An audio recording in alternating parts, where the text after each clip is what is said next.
Buenas tardes ya, hermanos. Qué bueno verles con su bebé ahí cargando y haciendo el esfuerzo de estar esta mañana acá.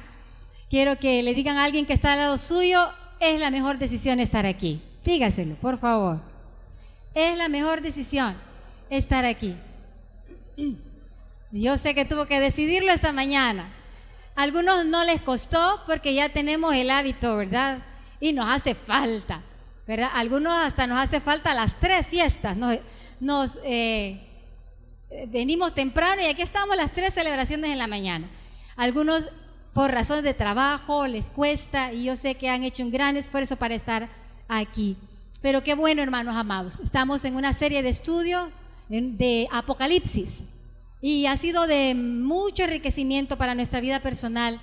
Hemos terminado los primeros 3 capítulos y hoy vamos a ingresar al 4, aunque el tema, que es el centro de todo lo creado, el trono de Dios, realmente está en Apocalipsis 4 y 5, pero nada más vamos a ver Apocalipsis 4. Pero el tema para esta mañana, ya tarde, ¿verdad?, que se hizo, es el centro de todo lo creado, el trono de Dios, o el centro del universo. Vamos a estar hablando del centro del universo. ¿Cuál es el propósito al estar delante de ustedes y ustedes al estar yendo a la palabra? Para que nos unamos en este propósito, que cada uno de los discípulos puedan ser realistas. Oiga esto, yo no sé si a ustedes le han dicho alguna vez, tenés que ser realista.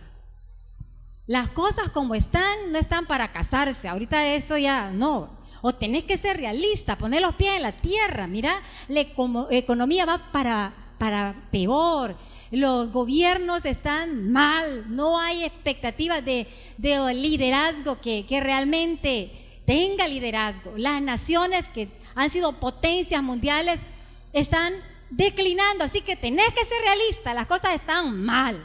Bueno, no sé si a usted se lo ha dicho, pero yo quiero que en esta hora usted pueda, a través de esta palabra, ser realista de verdad. Al conocer, no sé si hay redundancia en esto, pero al conocer la realidad última, que es el trono de Dios sustenta todas las cosas. Esa es la realidad última, ese es lo que realmente es la realidad. Lo que pasa es que no tenemos revelación de tal cosa. Ahora, en la práctica vamos a cerrar con la Santa Cena. Es un tiempo mensual, una vez al mes lo hacemos, dedicamos nuestro mes al Señor, renovamos nuestro pacto, pero hoy particularmente vamos a renovar nuestro pacto, de descansar en esa verdad, de descansar en la verdad de que el trono del universo está ahí y que tiene todo bajo control, sustentando todas las cosas. Vamos a hacer una renovación delante del Señor para decirle: Señor, yo voy a descansar en esa verdad. Pero no solamente eso, cuando usted descansa en esa verdad, yo quiero asegurarle, hermano, si hay una verdadera revelación del trono, hay suprema alabanza. Hay suprema alabanza. Así que yo también le voy a invitar a que al cerrar con la Santa Cena, usted tome la decisión: Señor, yo renuevo mi pacto, Señor, de darte suprema alabanza, darle al que está sentado en el trono suprema alabanza. Oremos al Señor.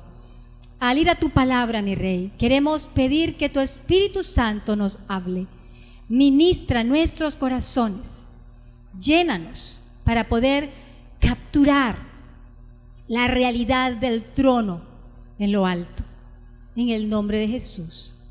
Amén. Y tu pueblo dice: amén, amén.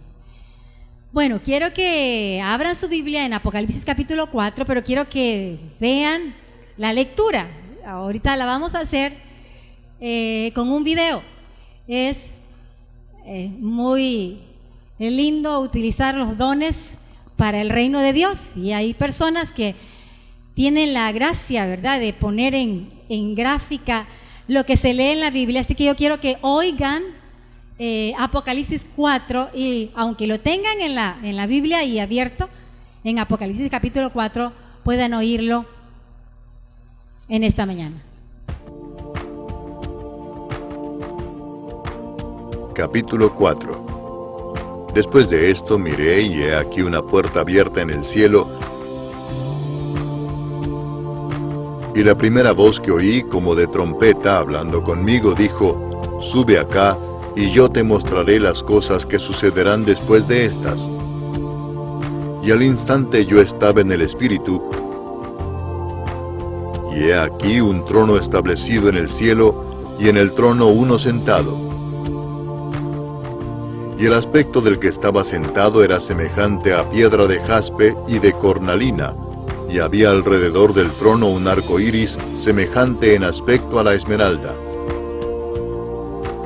Y alrededor del trono había 24 tronos, y vi sentados en los tronos a 24 ancianos, vestidos de ropas blancas, con coronas de oro en sus cabezas.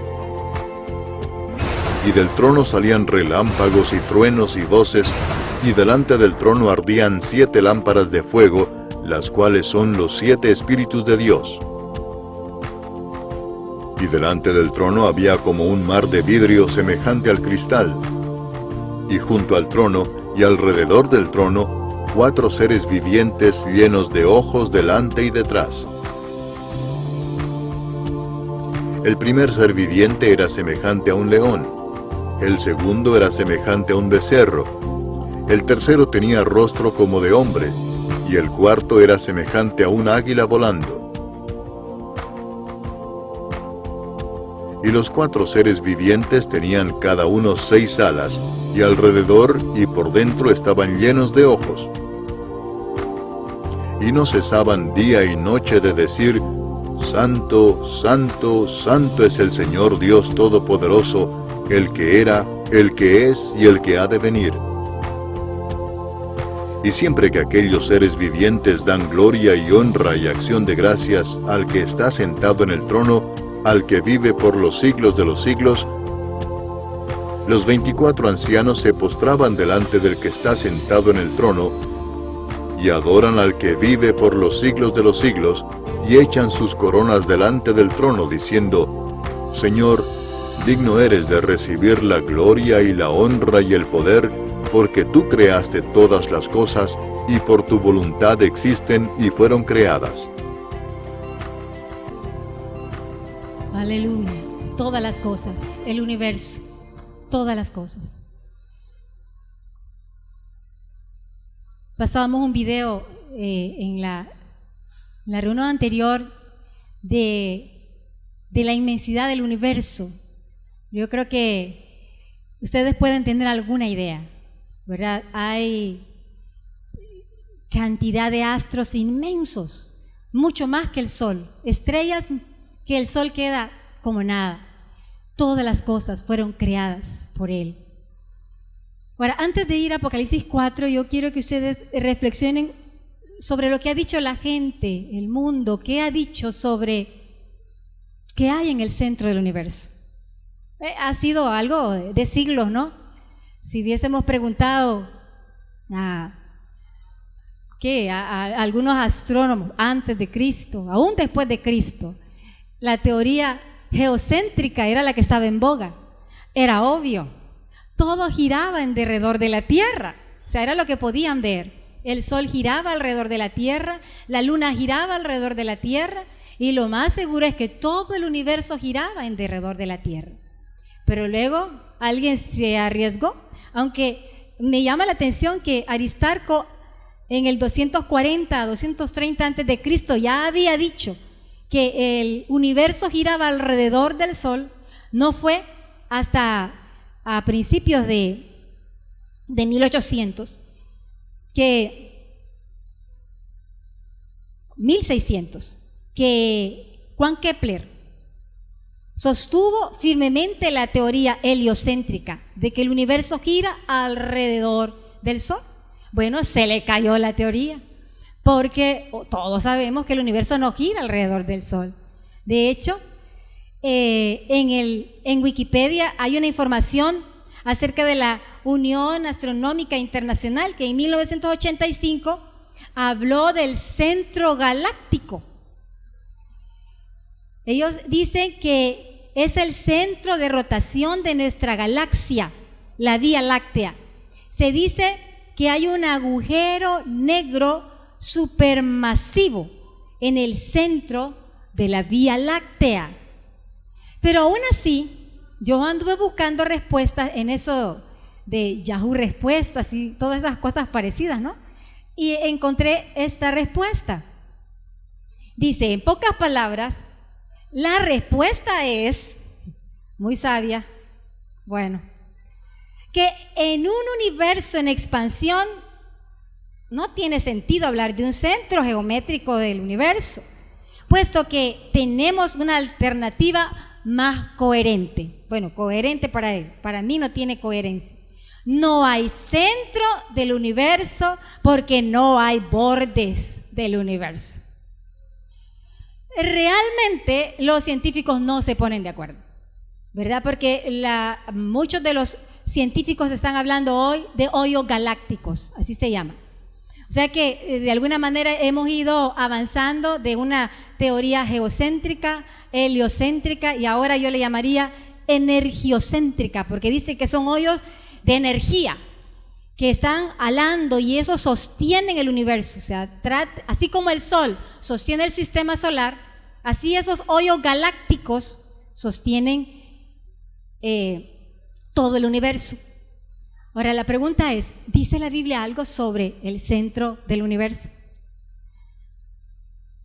Fíjense que yo estuve tratando de buscar algo, habría que estudiarlo, no es el momento para hacerlo, pero yo encontré al menos un salmo donde habla acerca del trono de Dios de los lados del norte, dice exactamente. Pero me gustó un pasaje que encontré en Isaías, todavía no he entrado en Apocalipsis 4, porque quiero que ustedes puedan anticipar de que sí la Biblia habla de un centro del universo, aún en algunas partes de la Biblia le llama de las estrellas. Hay una alusión en Isaías 14, versículos 13 y 14, al lugar más alto, oiga esto, al lugar más alto del cielo. Y la alusión es puesta en boca del lucero, hijo de la mañana, porque él fue el que dijo en su corazón estas palabras: subiré al cielo. Eso está en Isaías 14, 13 y 14. Subiré al cielo en lo alto, junto a las estrellas de Dios. Levantaré mi trono. Oiga eso. Y aquí aún podemos ver el entendimiento que es un pleito no solamente por estar en un lugar bonito, sino por estar en el lugar de gobierno. Y en el monte del testimonio me sentaré a los lados del norte. Sobre las alturas de las nubes, es una forma de expresarlo, subiré y seré semejante al Altísimo. Bueno, lo vamos a ver cuando lleguemos a Apocalipsis capítulo 12, que en efecto hubo una batalla en los cielos, porque cuando Satanás, el dragón y sus ángeles trató de hacer esto que está en Isaías, dice la Biblia, que Miguel y sus ángeles batallaron con él y literalmente lo sacaron del cielo. No lo desterraron, lo descielaron, lo sacaron, lo echaron. Ahora, ¿qué hay en el centro del universo? Es la pregunta. ¿Qué hay en el centro del universo? Yo quiero que sin duda esta mañana sepamos que en el centro del universo hay un trono. Diga conmigo, hay un trono. Quiero que todos lo digan, hay un trono. Hermanos, mire, digan lo que digan. Bueno, ya vimos que se equivocaron con el centro de la Tierra, el centro del Sol, pues lo más seguro es que están equivocados hoy con el centro de un hoyo galáctico. Por más que digan, el centro del universo es el trono de Dios. O sea que somos un universo realmente teocéntrico. ¿Lo crea usted o no? ¿Le guste a usted o no? Giramos en derredor de un trono. Y ese trono sustenta todo el universo. La pregunta es, ¿cómo saber de qué se trata todo? Y por eso estamos hablando de Apocalipsis. Aquí rápidamente le voy a dar el bosquejo que nuestro hermano Juan Manuel está siguiendo. Ya vimos los primeros 3 capítulos, que es los 7 candeleros que representan la iglesia en su totalidad, en toda época y en todo lugar. Y vimos al Señor en medio de los 7 candeleros, pero luego los capítulos 4 y 5 hablan del trono de Dios. De hecho, de ahí se agarran todos los siguientes pasajes. Cuando hablan del trono, remiten a los capítulos 4 y 5. Luego, en los capítulos de 6 al 11, siempre como una revelación saliendo del trono, está los 7 sellos y las 7 trompetas. Los capítulos del 12 al 14 van a ver la victoria, ¿verdad?, sobre el dragón, la mujer. Van a ver más bien la victoria sobre el dragón. Trata sobre la mujer y su descendencia. Tenemos que estar listos a ir a esos capítulos, oiga bien, con el entendimiento de los capítulos 4 y 5.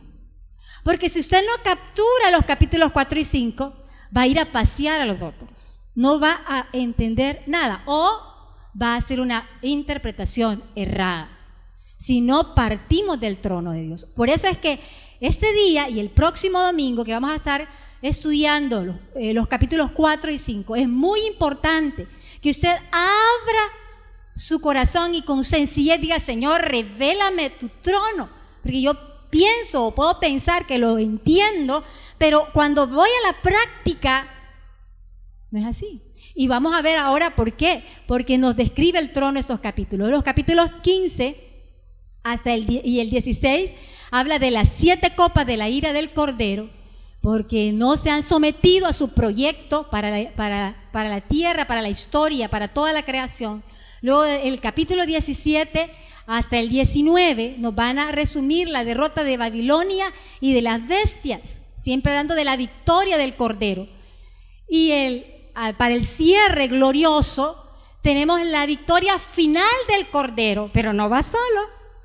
Ahora Él va con una esposa gloriosa, un pueblo vencedor, uno al que en el mensaje a la Odisea le dice: el que venciere, yo le daré que se siente conmigo en mi trono. Al que venciere, ese va a ser el resultado. Si tú vences, te vas a sentar conmigo en mi trono. Ahora, pero fíjense bien, Apocalipsis no lleva un orden cronológico capítulo por capítulo, o en este caso sector por sector, sino que cada como línea que ustedes ven en ese bosquejo ve la historia, el drama de los siglos, el drama del reino de Dios, solamente que lo va revelando poquito a poquito. Ahí pudiésemos hasta poner las líneas paralelas extendiéndose cada vez más, cada vez más, cada vez más. Pero en 7 formas, que es el número 7 se repite mucho en Apocalipsis, revela la misma historia, la victoria del Cordero. Ahora, esto no se da aún, fíjense bien, necesariamente, porque a veces lo hemos marcado y lo enseñaba esto el obispo Juan Manuel, ciertos eventos de Apocalipsis hasta después de la venida de Cristo, y no necesariamente es así, porque para los primeros oyentes, para los que el apóstol Juan les escribió, recuerden que el Apocalipsis era una carta y tenía un carácter pastoral. Juan había sido el pastor en Éfeso y en varias iglesias, era obispo de un sector de iglesias. Entonces él estaba enviando esta carta, y en esa carta habían mensajes para las 7 iglesias de manera simbólica. Aunque eran reales las iglesias, estaban representadas ahí todas las iglesias. Por eso es que decía con claridad: el que tiene oído, oiga lo que el Espíritu dice a las iglesias. Entonces esto lo podemos ver entre la primera venida de Cristo y la segunda venida de Cristo. De tal manera que tenía sentido para los primeros oyentes, como sentido para nosotros. podía ser interpretado en aquel momento y no tenían que esperar hasta el año 2012 para interpretarlo. Ellos podían interpretar a la luz de la Escritura, ellos podían interpretar la palabra, ya sea si estaban inmediatamente después de la primera venida de Cristo o si estábamos cerca, como ahora estamos cerca de la segunda venida de Cristo, que incluye el arrebatamiento de la iglesia. Todo tiene que ver con la victoria del Cordero. Ahora, poco a poco vamos a ir viendo. Ahora, al leer el versículo 1 del capítulo 4, vamos a responder en qué o alrededor de qué gira el universo. ¿Qué dice la Biblia? Y luego también, ¿en qué consiste? ¿Cómo podemos entender qué hay allí en ese foco divino de energía que sustenta todas las cosas? ¿En qué consiste? Yo espero ser sencilla en esto. Yo aún le decía al Señor esta mañana, yo no tengo mucho que decir. Si ahí está en Apocalipsis capítulo 4, solo es que el Espíritu de Dios venga y nos revele. A lo mejor puedo ayudarles con algunos puntos de observación que ustedes mismos los pudiesen hacer, ¿verdad? Yendo a la Escritura. Hoy con el internet se puede conseguir una Biblia electrónica y usted puede tener una Biblia, se llama de griego interlineal, donde está en español y en griego, y usted nada más le pone el cursor sobre el número del diccionario griego y le dice qué significa la palabra en griego. No tiene que hacer un gran esfuerzo, ¿verdad? Sino abrir su corazón para ir y hacer las observaciones que yo les puedo hacer en esta hora. Entonces la pregunta es, ¿en qué consiste ese foco divino de energía que sustenta todas las cosas?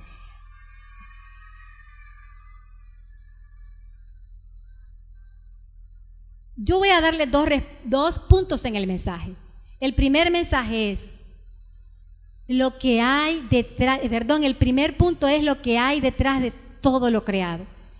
Leo el versículo 1 del capítulo 4. Dice: después de esto miré, y he aquí una puerta abierta en el cielo, y la primera voz que oí, o sea, es el mismo de las 7 iglesias, es el mismo que se me reveló en Apocalipsis 1, ¿no? Sí, si lo dijéramos de esa forma. Como de trompeta, hablando conmigo, dijo: sube acá, y yo te mostraré las cosas que sucederán después de estas. Esa palabra después, en griego se escribe meta.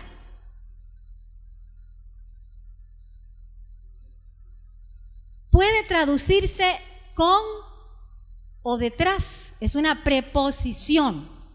Te voy a mostrar las cosas que están detrás de todo esto. O sea, acaba de salir de explicarle cómo está la iglesia. Y de hecho se explica, hay cosas gloriosas, hay revelaciones gloriosas, pero hay pecado, hay llamado al arrepentimiento, porque a lo mejor hay fornicación, dice ahí en una de los mensajes a las iglesias, hay frialdad. Pero en este caso, en el capítulo 4 dice: vení, te voy a mostrar lo que está detrás de todo esto. Te voy a mostrar lo que sustenta detrás todo esto. Y es que empieza a describir en los versículos 2 y el versículo 3. Dice: y al instante yo estaba en el Espíritu, y he aquí un trono establecido en el cielo, y en el trono uno sentado.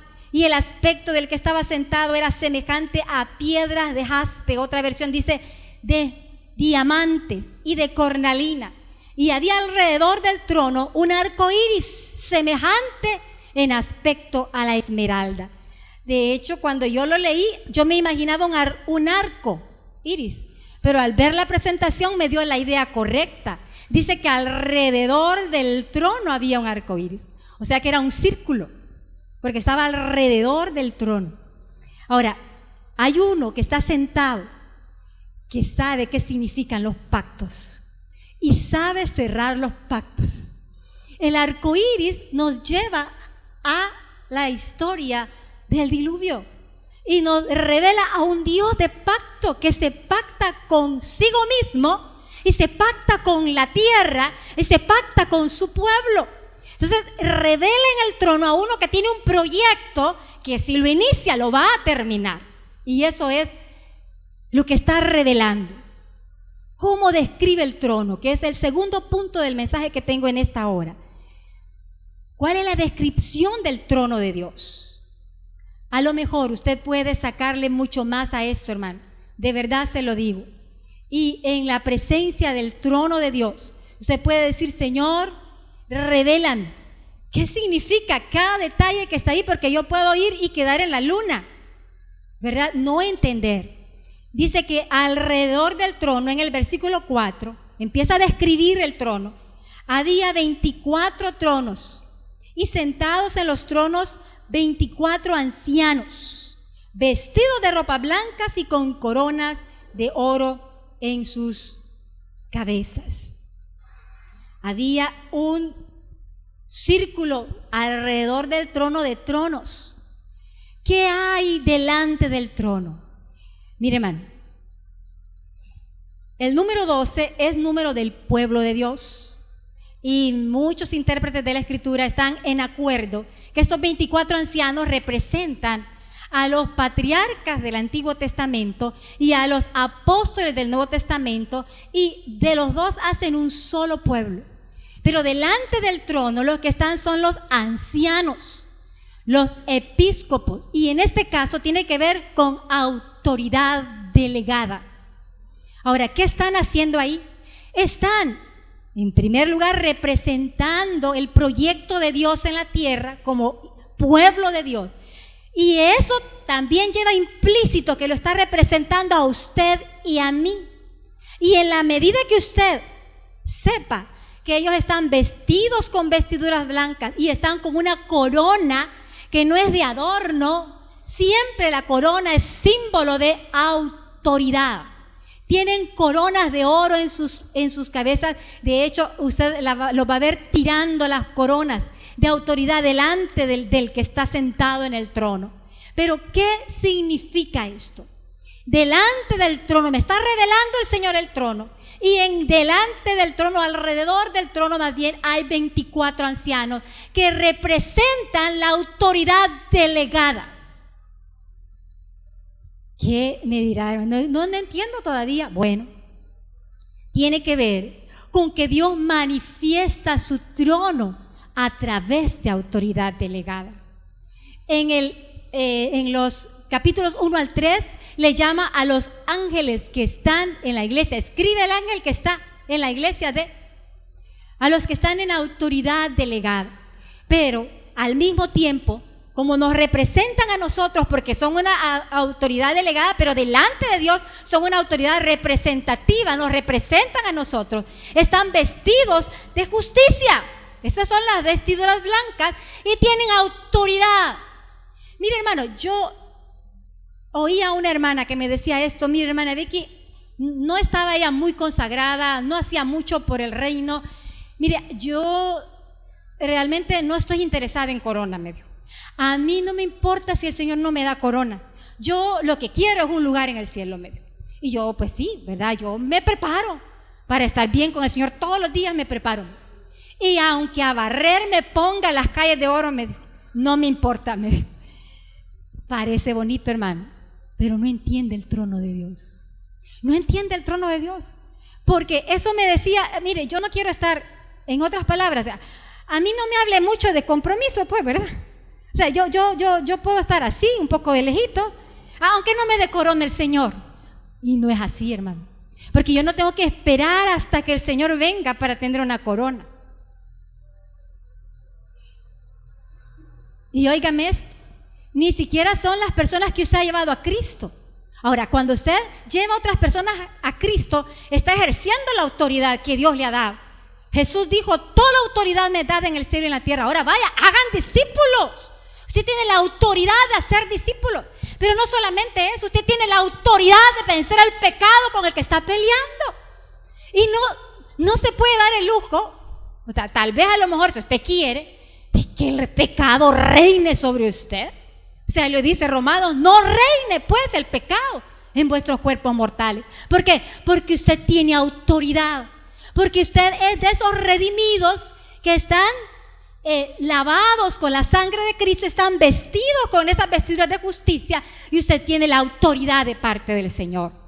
Hay autoridad, hay entendimiento, hay revelación de la autoridad delegada. ¿Qué más hay en el trono?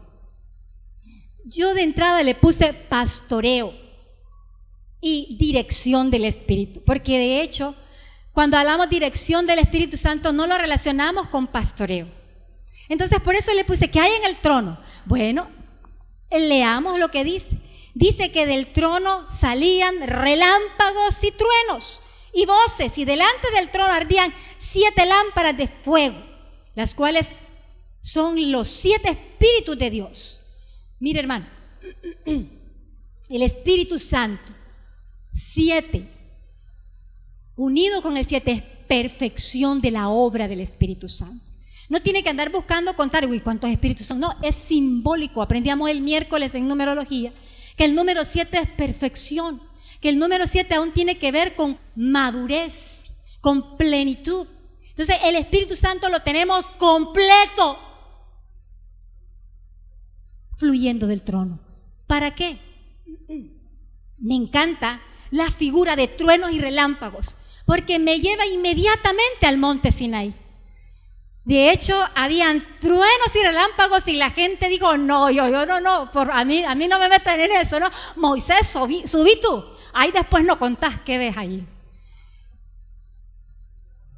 Truenos, fuego, tiene que ver con la palabra, con los mandamientos de Dios. Ahora, yo quiero decirle algo con mi corazón, hermanos. Mire, los mandamientos no son para agravarle la vida. Jóvenes, óigame esto, los mandamientos: no matarás, que significa no estar de enemigo con otros también. No cometerás adulterio, no cometerás fornicación, no mentirás, no robarás. No son para arruinarles la fiesta, son para guiarlos, son para pastorearlos, son para darles una vida que va conforme al deleite de Dios, porque su voluntad es agradable y perfecta. Entonces en el trono hay mandamientos fluyendo. Eso es lo que fluye del trono, pero eso significa dirección del Espíritu. Y le añadí un versículo para que ustedes no crean que estoy inventando. Está en Apocalipsis 7:17. Dice, porque el Cordero que está en medio del trono los pastoreará y los guiará a fuentes de vida, y Dios enjugará toda lágrima de los ojos de ellos. Quizás lágrimas por el sufrimiento, quizás lágrimas por la desobediencia, pero nos volvemos a Él, nos dejamos pastorear, y del trono fluye alguien que nos pastorea. Ahí está los 7 espíritus de Dios obrando. ¿Qué más hay en el trono? Tercera descripción. Dice, y delante del trono podemos ver algo como un mar de vidrio semejante al cristal. Y también junto al trono están los 4 seres vivientes. Yo quiero concentrarme en la primera parte. Fíjense que esta misma expresión del trono de Dios casi se ve casi en todas las partes de Apocalipsis, en todos el bosquejo. Todo nos remite al trono, pero en algunas ocasiones le llama el trono, que es el templo de Dios, dice. Se hace una relación y dice que es el templo de Dios. Y venía a mi mente cuando Moisés subió al monte y el Señor le dijo cuando descendió, ok, haz el tabernáculo conforme al modelo que viste. O sea que en el cielo hay un modelo de un templo que lo logró ver Moisés y que apenas hizo yo le llamaría una mini sombra, aunque lo dice claramente la Escritura que es una sombra, pero yo le llamaría todavía mini sombra. Ahora el asunto es de que más adelante vamos a ir viendo que en el trono también está el altar del incienso, y dice claramente que este incienso son las oraciones de los santos. Entonces también en ese templo, óigame bien, hay un mar de bronce o más bien representado en el tabernáculo, con una gran pila de agua. Pero en este caso, lo que ve Juan es un mar transparente como el cristal. Pero no podemos nosotros obviar su significado, que en el tabernáculo se le da a esa gran pila de agua, el agua que representa la palabra de Dios.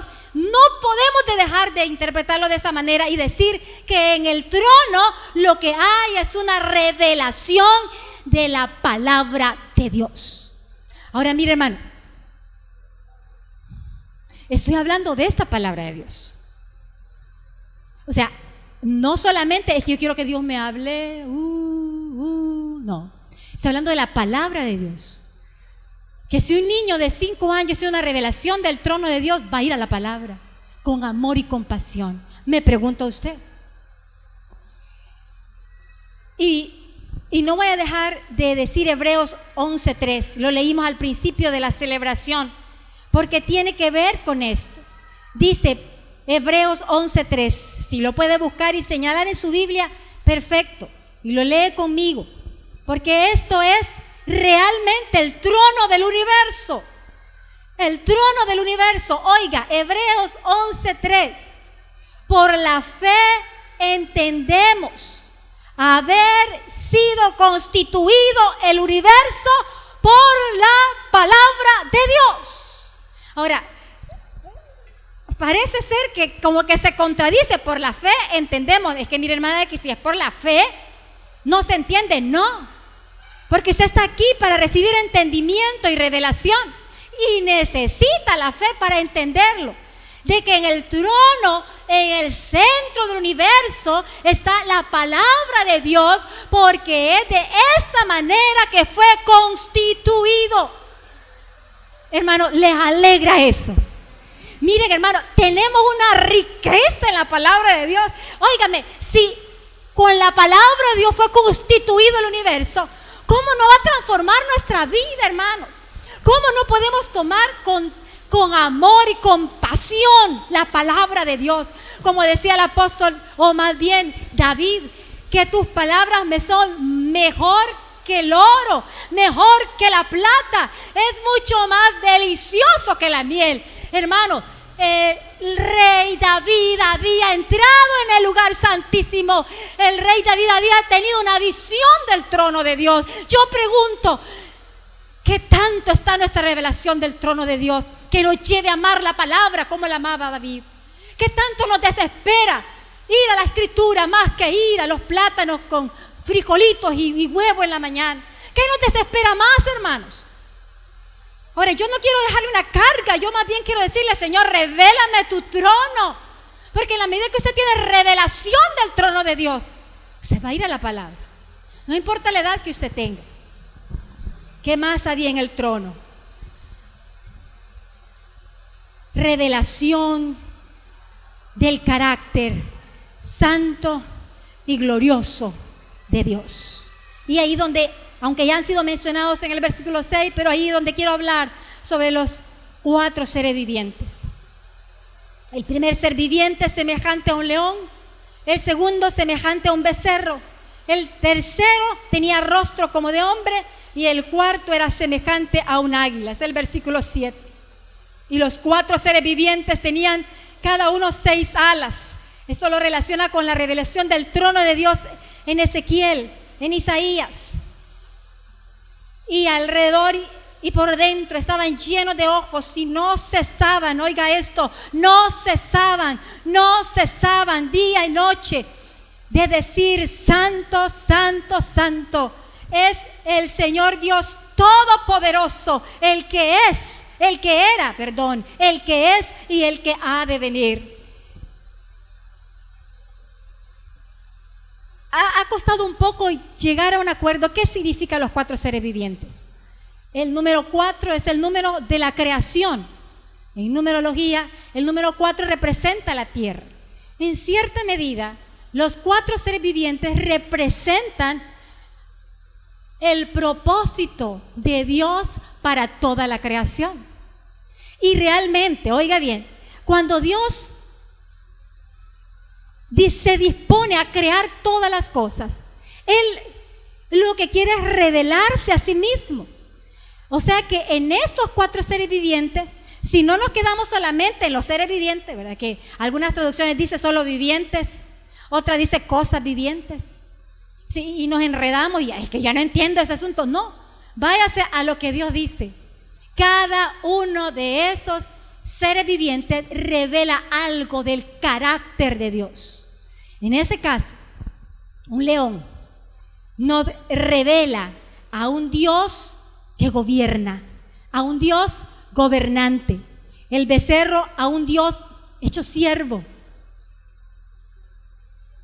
No tendría que, pero él se inclina para ver los cielos y la tierra. A un Dios que se hace hombre y a un Dios como un águila, siempre Dios, no deja de ser Dios, alto y trascendente. Y mire si no, tratando de revelarse, los 4 evangelios tienen cada uno el propósito, de acuerdo a la gente a quien fue escrito o dirigido en cierta medida en su momento, revelar el carácter de Dios. Mateo, váyase usted a Mateo, revela a Dios, a Jesús como rey. Y usted va a encontrar al hijo de David. Va a encontrar que su genealogía está bien clara desde David. En el libro o en el evangelio de Marcos, vamos a ver a Jesús como un siervo sufriente, como un cordero. En Lucas vamos a encontrar el carácter de Jesús como hombre. Por eso es que hay cosas que usted encuentra en Lucas muy humanas que no las encuentra en los otros evangelios. Pero Juan se sale de serie, ¿no? Juan se sale de serie y hace una presentación gloriosa de Jesús como Dios. Y sin ningún miramiento, en el principio era el verbo, y el verbo era con Dios, y el verbo era Dios. Lo presenta como Dios. De esa misma manera, Dios tratando de revelarse a través de los 4 evangelios. ¿Qué hay en el trono? Hay revelación del carácter santo y glorioso de Dios. Oh Dios, ayúdanos a entender tu carácter. Y por último, no por ser menos importante, ¿qué hay en el trono? Hermanos, hay adoración. Diga conmigo, adoración. Yo pregunto, ¿hay algo mejor que esa palabra? Ahí está, suprema adoración. Eso es lo que hay en el trono y usted lo va a ver, a leerlo, lo lee. Y siempre que aquellos seres vivientes dan gloria y honra y acción de gracias al que está sentado en el trono, al que vive por los siglos de los siglos. Lo que hacen los ancianos, los 24 ancianos que lo representan a usted y me representan a mí, se postran delante del trono y dicen ellos que están diciendo constantemente: Señor, digno eres de recibir la gloria y la honra y el poder, porque tú creaste todas las cosas y por tu voluntad existen y fueron hechas. Le pregunto a usted esta mañana, ¿cree que puede decir eso delante del trono de Dios? ¿Cree que puede repetirlo? Al menos, ¿o cree que puede tener revelación? Y puede fluir de manera natural al tener una revelación del trono, decir: Señor, digno eres de la gloria, la honra y el poder, porque tú creaste todas las cosas y por tu voluntad existen. Yo no sé qué tiene usted en mente, hermano. Yo no sé si usted está pensando en su problema, en su dificultad, en que mañana tiene que ir a trabajar y no tiene dinero para ir al bus, porque todavía hasta mañana quizás le pagan o a saber si le van a pagar. Pero yo quiero decirle, hermano amado, que que si yo tengo entendido que lo que sustenta mi vida es esta visión del trono, yo puedo decir en esta hora y a cualquier hora, día y noche: Señor, digno eres de recibir la gloria, el honor y el poder, porque tú creaste todas las cosas. Mi vida gira en derredor de tu trono. Lo que yo hago, mi ministerio, y no solamente estoy hablando de los que tienen ministerio dentro de la iglesia, todo lo que usted hace es un servicio para el reino de Dios. Todo debe girar en derredor del trono. Yo quiero decirle en esta hora, hermano, que si usted no le pone su corazón a esta revelación, no va a avanzar a los siguientes capítulos de Apocalipsis. Así que yo quiero que tomemos la Santa Cena en esa hora con esa actitud. Vamos a administrar la Santa Cena, a pedirle. El hermano Manuel Martínez salió. Que usted pueda. Fíjese que yo tengo unos pasajes de la Escritura. Hay dos aplicaciones, quizás la leemos en lo que los hermanos se ubican. Las van a ir a remachar, trabajar, pensar en su grupo de pacto. Dos aplicaciones. Primero, las aplicaciones. Hermano, tome la decisión y renueve su pacto en esta hora. Démosle la gloria al que está sentado en el trono. Démosle la gloria. Pero miren, hermanos, y esto va para todos, no solo para los músicos. Así como que los músicos son los que tienen que hacerlo. No, esto va para todos. Y de hecho yo quiero invitar a los músicos que aunque toquen instrumentos, hermanos, no dejen de cantar. Porque aquí no habían instrumentos, pero no faltaba el decir, digno eres, Señor. Tenemos que tomar esa decisión. Démosle al Señor suprema alabanza. Y al hacer el pacto en esta hora, vamos a decirle al Señor: Señor, yo me comprometo, yo renuevo mi pacto al darte a ti suprema alabanza, una alabanza que va con todo. Señor, yo me comprometo a entender qué significa esto. De hecho, que este mes de julio culmine con el Congreso y que ese Congreso arda de pasión por hombres y mujeres que han entendido una revelación del trono de Dios. Pero la otra aplicación que van a tener también que ir a hacer a sus familias y a sus grupos de pacto, se lo digo con un corazón pastoral: déjese pastorear, hermano. Déjese pastorear. Yo esta semana supe de gente que está en pecado y yo no sabía. Entró mucho dolor en mi corazón. Al mismo tiempo, así como, ¿y por qué, verdad? Si hay gente que te conoce, Señor. Pero el Señor me dice: es que ese es tu trabajo.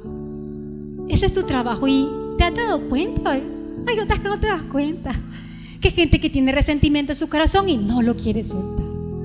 O gente que está robando y nadie se ha dado cuenta. Pero yo le digo una cosa: mire, déjese pastorear, hermano. Porque en el trono hay pastoreo. Yo sé que no es fácil, pero este es nuestro tiempo para renovar nuestro pacto con el Señor. Y en la medida que el hermano Manuel Martínez se prepara para ministrar la Santa Cena, que usted pueda decirle: Señor, yo estoy listo, yo estoy lista para renovar mi pacto de oración. Ahí van a quedar unas citas bíblicas para que ustedes puedan leerlas. Eso es lo que hay en el trono. Hay suprema adoración.